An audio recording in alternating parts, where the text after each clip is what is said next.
صيادين نقيب الصيادين تعرف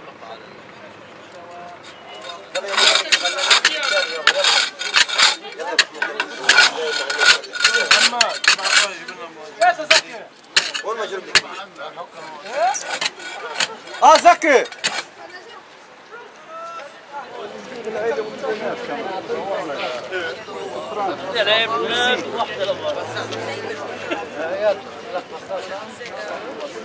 صياد رب أسرة ل5 أشخاص عيلته 5 Samy Goga. Ici c'est notre ami Samy Goga qui est pêcheur professionnel et c'est le père de 5 enfants. Comme vous voyez, il a perdu son bras et le seul revenu de sa famille bien sûr compte sur lui pour survivre. أثناء عمله في 2007 يعني ما كان الوضع هادي لا في حرب ولا في قصف تم ملاحقته من الزورق الإسرائيلي ومركبته عشان يجيب لقمة عيش لأسرته تم قصفه بصاروخ وليس رصاصة عادية ولا رصاصة من النوع الثقيل ولكن بصاروخ من الزورق الإسرائيلي. Donc notre ami ici en 2007, pendant que c'était plutôt calme, il n'y avait pas de conflit ou de bombardement, notre ami a été victime d'un tir de missile et non pas d'une balle. C'est un missile qui lui a causé de perdre son bras gauche, sa main gauche. مركبته ومعداته خربت لكن أهم من مركبته الشخص نفسه اللي هو أصبح عالة على المجتمع مش قادر يجيب قوت أولاده لأنه الصياد بيحتاج إنه يكون له أكثر من إيدين وقدمين فأصبح عالة على المجتمع. وآسف إني بقول قدامه الكلام هذا. Malheureusement, voilà, c'était lui qui gagnait le pain pour sa famille. Comme vous voyez, maintenant il est devenu inapte de travailler puisque les pêcheurs ont souvent besoin de plus de 2 mains. Donc avec lui. حالة ثانية تا محمود حالة ثانية يعني هو بالأصل بيعاني من فشل كلوي. Notre ami Mahmoud ici a aussi été victime d'attaques israéliennes. Déjà à l'origine il avait des problèmes au niveau des reins. مفترض انه يكون رقيد في الفراش او بيتلقى العلاج لكن بيتلقى العلاج وبيذهب للبحر لانه ما فيش معين لأسرته الا هو. Donc normalement il devrait se reposer et se faire soigner, mais il se soigne et continue à travailler parce qu'il n'y a pas d'autre moyen pour soutenir sa famille. لكن تم ملاحقته من الزوارق الإسرائيلية وإطلاق النار عليه وإصابته وسحب مركبته لإسرائيل ومعالجته في إسرائيل ثم لليوم بحالة عاطل عن العمل لا يستطيع إنه يمارس حياته الطبيعية. On lui a tiré dessus, mais heureusement il a été soigné en Israël, mais il est revenu, comme vous voyez c'est difficile pour lui de retourner à la mer. ولو ما نزلتلوش بطخك بيجريكوا عشان يجي ياخذك.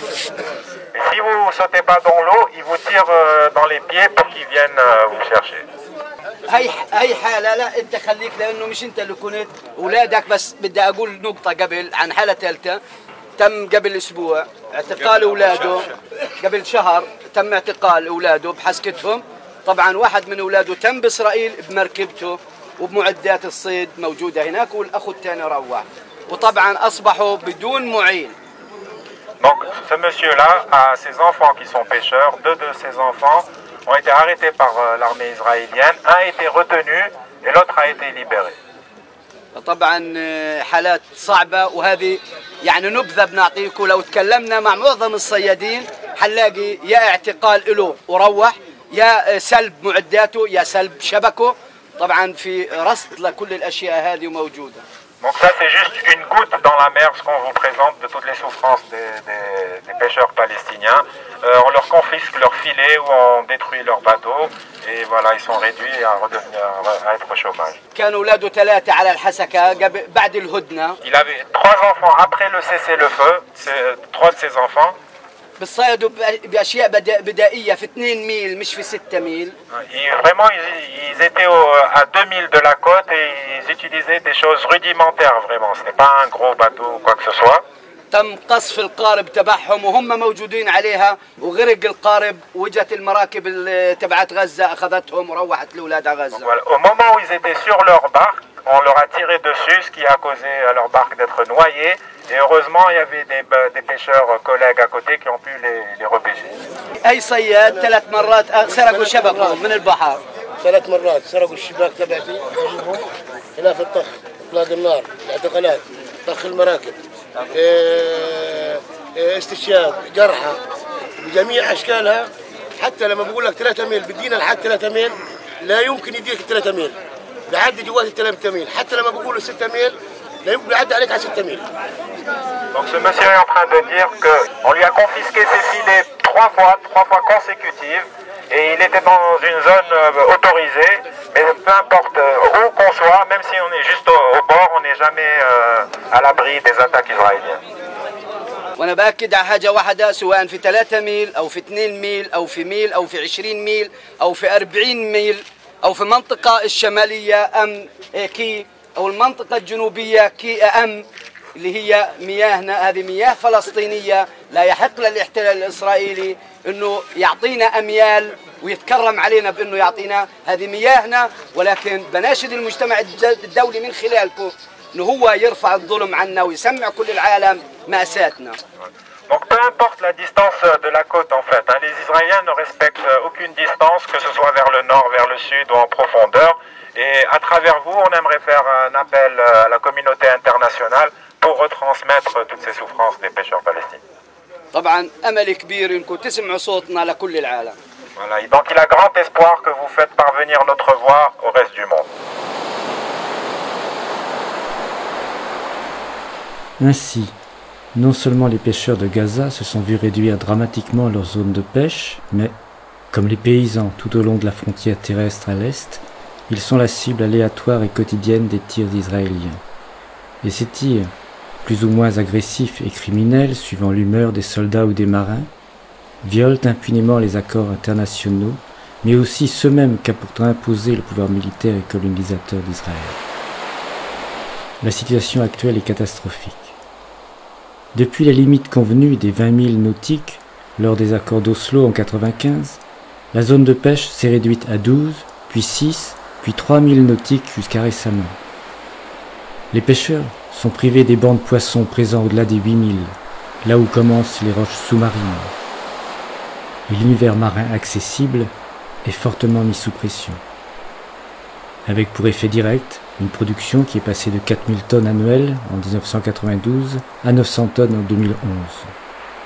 Et à Gaza, on ne trouve presque plus de poissons bleus, les sardines, les maquereaux, et encore moins de poissons de qualité supérieure tels le mérou. Le prix du poisson est exorbitant. Les classes les plus défavorisées, donc une majorité de la population, ne peuvent consommer du poisson que 3 fois par an. Et la malnutrition devient chronique. Depuis 2007, Israël a confisqué plus d'une centaine de bateaux. En moyenne, chaque semaine, elle met en prison 2 pêcheurs. Sinon, ils sont souvent jetés à la mer après leur arrestation et doivent rejoindre la côte à la nage quand leur bateau a été confisqué ou coulé. Israël a profité de sa dernière agression en novembre 2012 pour s'acharner sur la profession, en bombardant les barques de pêcheurs et dans le petit port de pêche de Derbala au sud de Gaza, en détruisant le bâtiment de 2 étages qui comprenait des chambres froides, un atelier de réparation et de stockage des moteurs et le service administratif des pêcheurs de toute la bande de Gaza. Leur intention n'est pas tant de nous empêcher de pêcher sur nos eaux territoriales légitimes, dit Lizar Ayash, le président du syndicat des pêcheurs, que de s'aborder par tous les moyens les bases de notre économie, d'affamer la population et la maintenir sous le régime de la terreur. À cela s'ajoute la situation désastreuse du bassin aquifère qui irrigue toute la région de Gaza.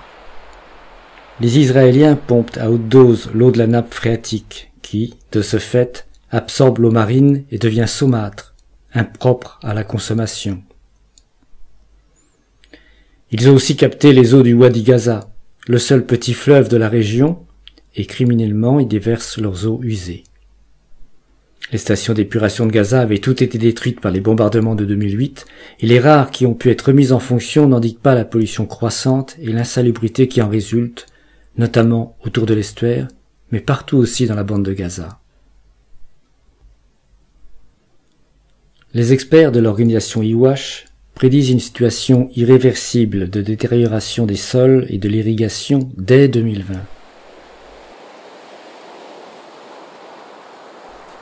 Malgré tout, malgré le blocus, malgré la pénurie et la terreur, et les maladies qui se multiplient, les pêcheurs reconstruisent ce qui est détruit avec le peu de matériel dont ils peuvent disposer, et obstinément, la flottille encore libre retourne à la mer, sous le feu toujours meurtrier de la marine israélienne.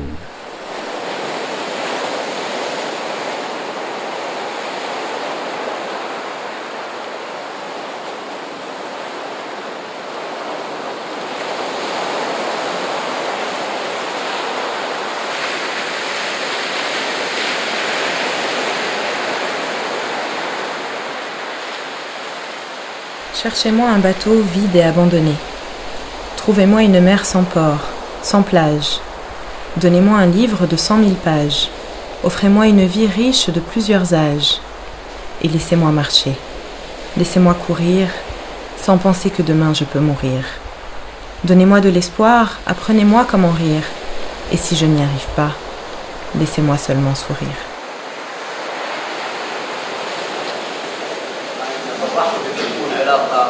بيننا وبين جميع نقابين في العالم وتحديدا في فرنسا لكي نستطيع نكتسب من خبرتهم لنرفع جزء من المعاناة اللي بيعانيها الشعب الفلسطيني لأنهم بيعيشوا هم بحرية وفي دولتهم لكن احنا بنعيش في ظل احتلال خانق يجب أن نكتسب من خبرتهم لرفع معاناتنا ومساندتنا في هذا الوضع الصعب.